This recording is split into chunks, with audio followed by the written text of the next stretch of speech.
One religious guy I do admire is the man who made this shirt, John Ashford. 100% cotton, feels like silk. In fact, I was in a Protestant church once. It was a wild, crazy night, and there was holy laughter going on. And the end was what I liked. People broke up into small groups, or at least the singles broke up into small groups, and everybody just got a circle and laid hands on you, and you'd be in the middle of the circle, and they touched the shirt. They started petting my shirt. It's because they felt so much like silk. So that John Ashford fella, he's a hell of a guy.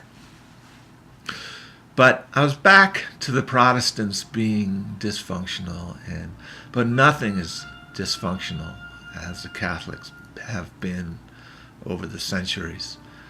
And Martin Luther is a hero of mine. I've written about him. I've read a little bit about him, and he's definitely a game changer on virtually every top 10 list. And how did he do this? He did this by reform.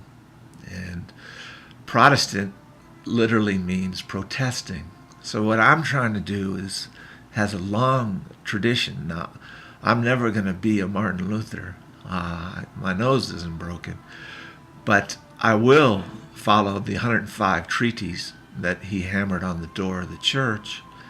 And that's an abbreviated list of the things wrong that the Catholic Church was doing that led to this incredible revolution of faith. And the printing press came right at the right time, and they were actually getting faith articles, pamphlets, and even Bibles. Most people couldn't read back then, so they had to listen. But that was incredible, an incredible accomplishment. And they couldn't kill him.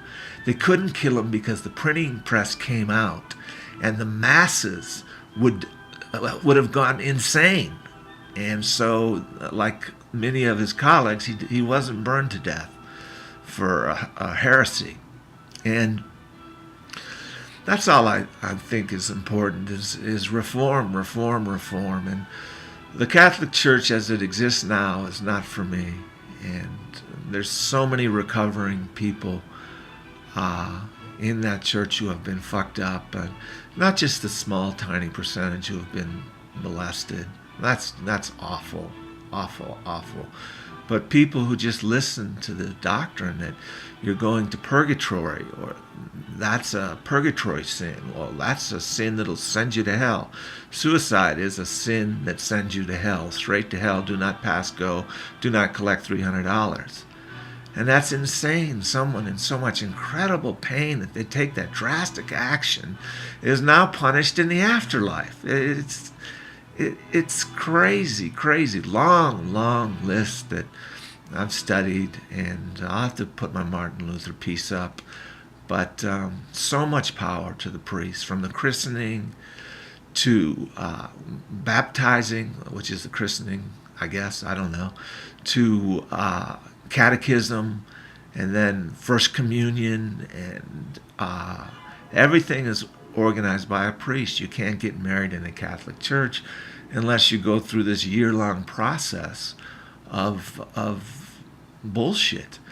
And then when you get older, there's always confession, and there's always something that you have to do to atone for your own sins. If you're atoning for your own sins, then you might as well put the Bible and Jesus up on a shelf and forget about it, because no one can atone for their own sins by babbling extra words.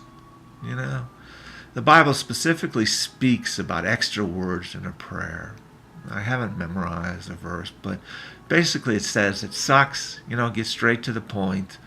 God knows your heart anyway. Forget the Hail Marys.